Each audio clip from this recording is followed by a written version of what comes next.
నాకున్న ఆలోచన ప్రకారంగా నాకు లోగడ ఉన్న నా ఒక అనుభవం ప్రకారంగా నేను నడుస్తున్నా. నా అనుభవం ప్రకారంగా వాళ్ళ దగ్గరికి నేను వెళ్దామని అనుకుంటున్నా.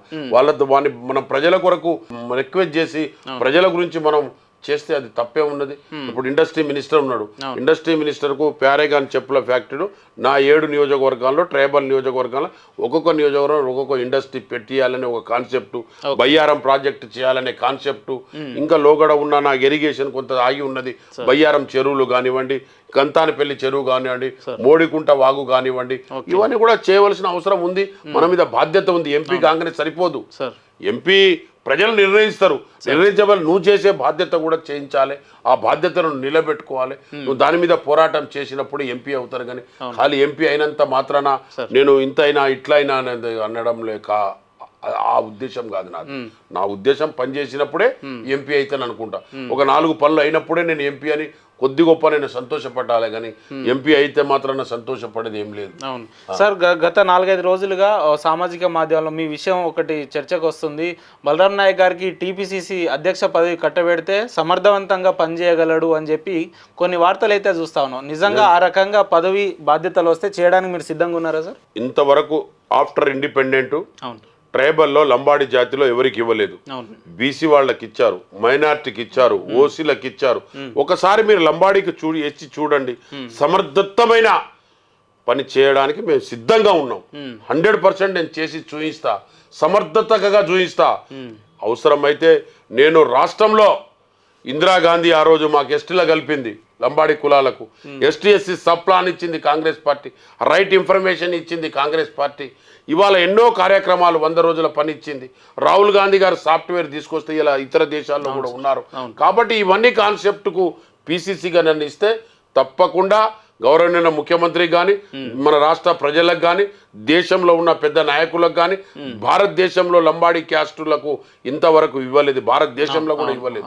కాబట్టి ఒకసారి ఇచ్చి చూడండి. మా నమ్మకం ఆ రోజులో నాకు మంత్రి ఇస్తే నేను పనిచేసి చూపించాను. వాస్తవం. ఇలా ఏటునాగారం బ్రిడ్జి కానీ, తాడువైటు పసరా ఫారెస్ట్ వెండింగ్ కానీ, ఎడ్యుకేషన్ విషయంగా చేసి చూపించాను. నేను పీసీసీగా నేను ఒకవేళ గుర్తించి నాకు హైకమాండ్ సీఎం గారు, గౌరవనీయ సీఎం గారు నాకు ఒకవేళ ఇచ్చినట్టయితే నేను తప్పకుండా దాన్ని ఏకీభవిస్తాను. ఎందుకంటే ఆ రోజుల్లో నేను ఎంపీగా ఉన్నప్పుడు, మంత్రిగా ఉన్నప్పుడు ఇలా రోడ్లు కానీ, బ్రిడ్జిలు కానీ నేను అన్నీ వేసి చూపించాను. ఎడ్యుకేషన్లో పెద్ద పీఠం వేశాను. ఆ పెద్ద పీఠాన్ని నేను నిలబెట్టుకుంటా. నాకు పీసీసీ గౌరవనీయ ముఖ్యమంత్రి గారు హైకమాండ్ గుర్తించి నాకు పీసీసీ ఇచ్చినట్టయితే ఇలా నేను తప్పకుండా దానికి 100% నేను తోడ్పడతానని నేను భావిస్తున్నాను. సార్, ఇప్పుడున్న పరిస్థితులలో పీసీసీకి 2-3 పోటీ పడుతూ ఉన్నారు కానీ ప్రధానంగా ముఖ్యమంత్రి గారు కూడా మీకు ఇవ్వడానికే మొగ్గు చూపుతున్నారు అనే వార్త కూడా వస్తుంది. ఎందుకంటే పార్లమెంట్ స్థానాల్లో మొదటగా మీ పేరును ప్రకటించడం, మీరంటే వ్యక్తిగతంగా ఆయనకు మొదటి నుంచి చనువుగా ఉండడం, ఇదొక ప్లస్. సరే, వ్యక్తిగతంగా ఉండడం అదొక భావం. అవును, గౌరవనీయ ముఖ్యమంత్రి గారు ధర్మం చేయాలని చూస్తున్నాడు, న్యాయం చేయాలని చూస్తున్నాడు. ఇంతవరకు లంబాడి జాతికి, ట్రైబల్కు ఇంతవరకు పీసీసీ ఇయ్యలే సార్.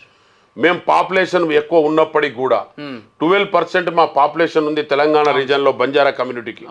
మేము ట్రైబల్లో ఉన్నాం. కాబట్టి స్వతంత్రం వచ్చినట్టు ఇప్పటి వరకు పీసీసీగా ఇవ్వలేదు.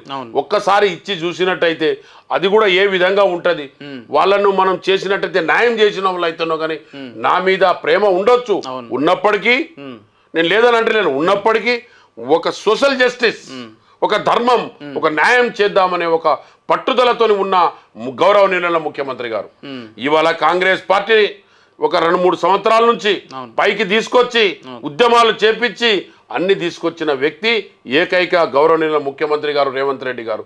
ఆ రేవంత్ రెడ్డి గారికి ధర్మము, న్యాయము, క్యాబినెట్లో ఉన్న మంత్రులు కూడా ధర్మం, న్యాయానికి నిలబడి ఉన్నారు. సోషల్ జస్టిస్గా ఇవాళ నిలబడి ఉన్నారు. సోషల్ జస్టిస్గా నిలబడి ఉన్నారు. కాబట్టి సోషల్ జస్టిస్గా అడుగుతున్నాడు తప్ప ఆయన నాకు అడిగేది న్యాయంగా, ధర్మంగా, సోషల్ జస్టిస్గా అడుగుతున్నాడు తప్ప ఆయన పర్సనల్గా ఏం లేదు. ఆయన కూడా అందరికి కూడా ధర్మం చేయాలని చెప్పేసి లోగడ కూడా ఎంతో మందికి పీసీసీలు ఇచ్చారు, వర్కింగ్ ప్రెసిడెంట్లు ఇచ్చారు, మంత్రులు ఇచ్చారు, అన్ని ఇచ్చారు. ఏకమూడిగా ఏకధాటుగా కాంగ్రెస్ పార్టీని గెలిపించిన ట్రైబల్ జాతిలో కూడా ఏకధాటిగా ఈసారి కాంగ్రెస్ పార్టీని గెలిపించడం జరిగింది. కాబట్టి అడగడంలో సోషల్ జస్టిస్ అడగడంలో మనం మొన్నటి దాకా ఇచ్చినాక మళ్ళీ అడుగుతలేడు గౌరవనీయులు ముఖ్యమంత్రి గారు seize your social justice. Okay, bus అంతే. సరే, గతంలో చూసుకున్నట్టయితే ఇప్పుడు కాంగ్రెస్ పార్టీ అధికారంలో రావడానికి గిరిజనులే ప్రధాన కారణం అని చెప్పి మనం ఈ రిపోర్ట్లో కూడా రావడం జరిగింది. అటువంటి వ్యక్తులకు పిసిసి పదవి మీలాంటి వ్యక్తులకు ఇస్తే గిరిజనులు గౌరవించినట్టు అవుతుంది అంటారా? గిరిజనులకే గౌరవించడు కాదు, రాష్ట్ర ప్రజలనే గౌరవించినట్టు. సోషల్ జస్టిస్ కే ప్రజలందరూ కోరుకుంటారు. బడుగు బలహీన వర్గాలకు, బీసీ వర్గాలకు, ఎస్సీ వర్గాలకు సోషల్ జస్టిసే కోరుకుంటారు. కాబట్టి సోషల్ జస్టిస్ ను ధర్మం న్యాయం చేయమని అంటున్నారు తప్ప ఇంకో దేయం చేయమని అంటలేను. ఒక జాతికే కాదు న్యాయం చేసిన, జాతికి న్యాయం చేసినది ఉండవచ్చు కావచ్చు, అయినప్పటికీ కూడా అన్నిటికీ సోషల్ జస్టిస్, అన్ని వర్గాలకు సోషల్ జస్టిస్ చేసినట్టని నేను భావిస్తున్నా.